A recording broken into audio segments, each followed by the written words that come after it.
ধীরে ধীরে একা হয়ে যাচ্ছে ভারত। এতটা উচ্ছনে যাওয়ার ভেতরের কারণ।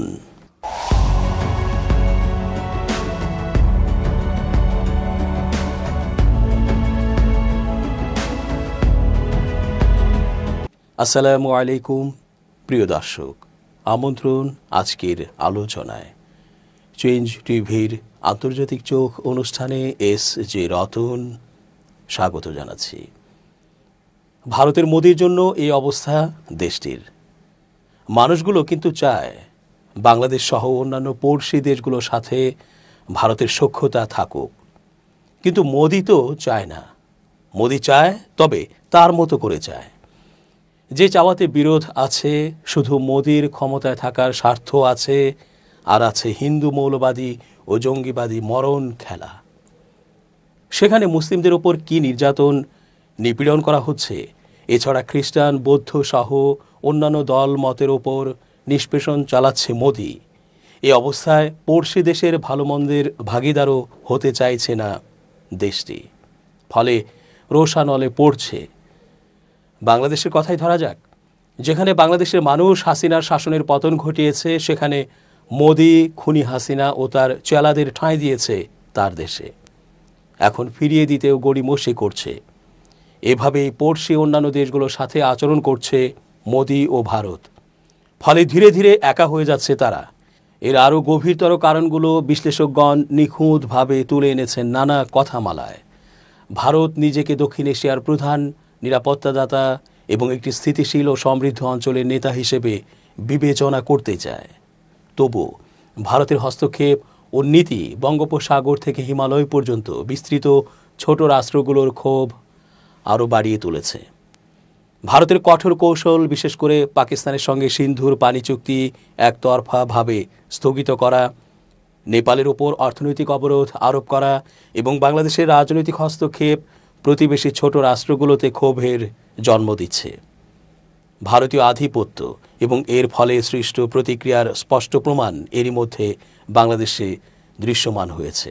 নয়াদিল্লির রাজনীতিকরা গর্বের সঙ্গে দাবি করে আসছেন যে কয়েক দশক ধরে বাংলাদেশ ও ভারত দক্ষিণ এশিয়ার ঘনিষ্ঠতম অংশীদার।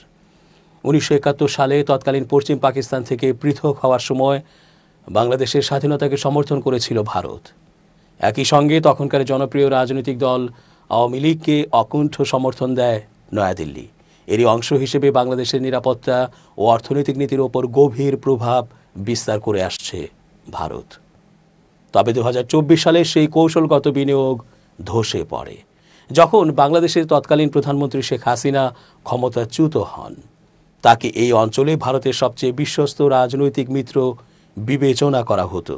তবে দুর্নীতিগ্রস্ত ও নৃশংস রাজনৈতিক ব্যবস্থার বিরুদ্ধে ছাত্র জনতার অভ্যুত্থানে পতন ঘটে নয়াদিল্লির অন্যতম মিত্রের। অধিকারের দাবিতে আন্দোলনরত জনগণের পাশে দাঁড়ানোর পরিবর্তে নয়াদিল্লি বাংলাদেশিদের ভিসা বন্ধ করে দেয়, নিয়মিত কূটনৈতিক প্রক্রিয়ার গতি কমিয়ে দেয় এবং অভ্যুত্থানে মানুষ হত্যার জন্য মৃত্যুদণ্ডপ্রাপ্ত হাসিনাকে আশ্রয় দেয়। কেন্টাকি বিশ্ববিদ্যালয়ের রাষ্ট্রবিজ্ঞানী ডক্টর নাজমুস সাকিব কোনো রাখ ঢাক না রেখেই বলেন, বাংলাদেশ, শ্রীলঙ্কা ও মালদ্বীপে স্পষ্ট কর্তৃত্ববাদকে সমর্থন করেছিল ভারত। নাজমুস সাকিবের মতে এর ফলে বাংলাদেশের জনমত ক্রমেই ভারতের বিরুদ্ধে চলে গেছে। তার ভাষ্য, ভারত মানবতা বিরোধী অপরাধের জন্য দণ্ডিত একজন পলাতককে আশ্রয় দেওয়ায় দ্বিপক্ষীয় প্রত্যর্পণ চুক্তির অধীনে স্পষ্ট বাধ্যবাধকতার মুখোমুখি হচ্ছে। 2024 সালের বিদ্রোহ দমন পীড়নের জন্য মৃত্যুদণ্ডপ্রাপ্ত হাসিনাকে হস্তান্তরের জন্য বাংলাদেশের অন্তর্বর্তী সরকার ভারতকে অনুরোধ করেছে। জাতিসংঘের হিসাবে ওই সময় 1400 জনের বেশি মানুষকে হত্যা করা হয়। সাকিব বলেন, অতীতে বাংলাদেশ ভারতের সংবেদনশীল অনেক অনুরোধে সাড়া দিয়েছে। এর মধ্যে উত্তর পূর্ব ভারতের আসাম রাজ্যের সশস্ত্র বিচ্ছিন্নতাবাদী সংগঠন ইউনাইটেড লিবারেশন ফ্রন্ট অব আসামের অর্থাৎ উলফা এর প্রতিষ্ঠাতা নেতা অনুপ চেটিয়াকে হস্তান্তর অন্যতম। 2015 সালে অনুপকে হস্তান্তরের ঢাকার সিদ্ধান্ত ছিল সদিচ্ছার ইঙ্গিত। তবে সাকিব বলছেন, ভারত হাসিনাকে হস্তান্তর করবে সেই সম্ভাবনা খুবই কম। তিনি বলেন, ভারত যদি তার চুক্তির বাধ্যবাধকতা পূরণ করতে ব্যর্থ হয়, তাহলে এটি ইঙ্গিত দেবে যে ভারত একটি অবিশ্বস্ত মিত্র। এক্ষেত্রে ভারতের সুনামের ক্ষতি অত্যন্ত তাৎপর্যপূর্ণ হবে উল্লেখ করে সাকিব বলেন, বর্তমান ও সম্ভাব্য অংশীদাররা এই আচরণ পর্যবেক্ষণ করবে এবং সেই অনুযায়ী তাদের প্রত্যাশার মাত্রা সমন্বয় করবে। 1947 সালে ব্রিটিশ ভারত থেকে আলাদা হওয়ার পর থেকে পাকিস্তান এই অঞ্চলে ভারতের প্রধান প্রতিদ্বন্দ্বী। পারমাণবিক শক্তিধর এই দুই প্রতিবেশী 3টি বড় যুদ্ধে লিপ্ত হয়েছে, বিশেষ করে বিতর্কিত কাশ্মীর অঞ্চল নিয়ে। যদিও ভারত ও পাকিস্তানের সম্পর্কের ফাটল দীর্ঘদিনের, তবে বিশ্লেষকরা বলছেন দুই দেশের সম্পর্কে এখন নজিরবিহীন অবনতি হয়েছে। 2025 সালে নয়াদিল্লি সিন্ধু পানি চুক্তি স্থগিত করে। 1960 সালে বিশ্বব্যাংকের মধ্যস্থতায় হওয়া এই পানি বণ্টন চুক্তি 3টি যুদ্ধে টিকেছিল। এই পদক্ষেপে উভয় পক্ষের বিশেষজ্ঞরা হতবাক হয়ে যান। কাশ্মীরের পেহেলগামে প্রাণঘাতী সন্ত্রাসী হামলার পর দুই দেশের সম্পর্কে নতুন করে ফাটল ধরে। হামলার জন্য ইসলামাবাদকে দায়ী করে নয়াদিল্লি। এর জেরে পাকিস্তানের ভূখণ্ডে হামলা চালায় ভারত। নয়াদিল্লির দাবি তাদের লক্ষ্যবস্তু ছিল জঙ্গি আস্তানা। ইসলামাবাদ অভিযোগ অস্বীকার করে এবং ভারতীয় হামলার নিন্দা জানায়। এরপর পাল্টা হামলায় পাকিস্তানও কম যায়নি। এ সময় ভারতীয় যুদ্ধবিমান ভূপাতিত করে পাক বাহিনী তাদের জবাব দেয়। তবে মার্কিন প্রেসিডেন্ট ডোনাল্ড ট্রাম্পের মধ্যস্থতায় দুই দেশের যুদ্ধবিরতির ঘোষণা আসে। কূটনৈতিক যোগাযোগ ও বাণিজ্য, এমনকি দুই দেশের মধ্যে ক্রিকেট খেলা স্থগিত থাকায় সম্পর্ক উন্নয়নের জন্য খুব একটা উৎসাহ দেখছে না ইসলামাবাদ। নেপালের মতো খুব কম প্রতিবেশী ভারতীয় আধিপত্য নিয়ে স্পষ্ট আওয়াজ তোলে। ঐতিহাসিকভাবে নেপাল ছিল একটি হিন্দু রাষ্ট্র, যার সঙ্গে ভারতের সম্পর্ক ছিল খুবই ঘনিষ্ঠ। একসময় দুই দেশের সীমান্ত উন্মুক্ত ছিল এবং সাংস্কৃতিক সম্পর্ক ছিল খুবই গভীর। 1996 থেকে 2006 সালের গৃহযুদ্ধ, মাওবাদী বাহিনীর উত্থান এবং 2008 সালে রাজতন্ত্রের অবসানের পর পরিস্থিতি বদলে যায়।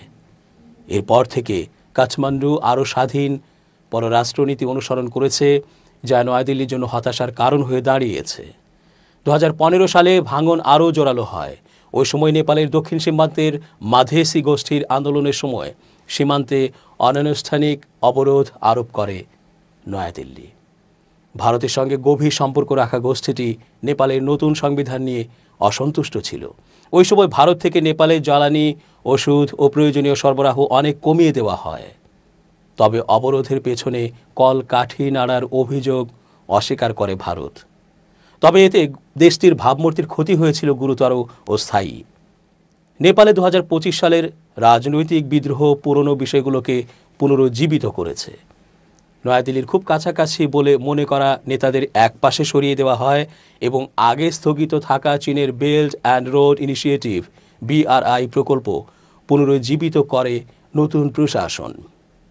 কালাপানি অঞ্চল এবং লিপুলেখ পাসে ভারতের সঙ্গে সীমান্ত বিরোধ নিয়ে নতুন করে চাপ সৃষ্টি করেছে কাঠমান্ডু। তবে নেপালের বেশিরভাগ ক্ষোভ ভারত, চীন, নেপাল ত্রিসংযোগের কাছে হিমালয়ের কৌশলগত রুট লিপুলেখ পাস পর্যন্ত 80 কিলোমিটার দীর্ঘ একটি রাস্তা নির্মাণের ওপর কেন্দ্রীভূত। এই পথটি বাণিজ্যের জন্য এবং কৈলাস পর্বতের তীর্থযাত্রার পথ হিসেবে ব্যবহৃত হয়। নেপালের যুক্তি, রাস্তাটি 1816 সালের সুগৌলি চুক্তি লঙ্ঘন করেছে এবং তাদের ভূখণ্ডে দখল করা হয়েছে। ভারত ও মালদ্বীপ দীর্ঘদিন ধরে ঘনিষ্ঠ কৌশলগত, সামরিক, অর্থনৈতিক এবং সাংস্কৃতিক সম্পর্ক বজায় রেখেছে। কিন্তু 2023 সালে সবকিছু বদলে যায় যখন দ্বীপ রাষ্ট্রটির নতুন প্রেসিডেন্ট নির্বাচিত হন মোহাম্মদ মুইজ্জু। তার নির্বাচনী প্রচার ভারতের প্রভাব বলয় থেকে মালদ্বীপকে দূরে সরিয়ে নেওয়ার ওপর কেন্দ্রীভূত ছিল। মালদ্বীপের ইন্ডিয়া আউট কর্মসূচি, যা 2022 থেকে 2023 সালের দিকে সর্বোচ্চ পর্যায়ে ছিল, যা মুইজ্জুর অধীনে আবার গতি ফিরে পায়। মালদ্বীপের মাটিতে মোতায়েন করা ভারতীয় সেনার মাধ্যমে দেশটির প্রতিরক্ষা ও অভ্যন্তরীণ রাজনীতিতে নয়াদিল্লি অযৌক্তিক প্রভাব বিস্তার করেছে। এই অভিযোগকে কেন্দ্র করে নির্বাচনে প্রচার চালিয়েছেন মুইজ্জু। যদিও মালদ্বীপে ভারতীয় কর্মীদের সংখ্যা কম ছিল, বেশিরভাগই ছিল হেলিকপ্টার এবং বিমান প্রযুক্তিবিদ।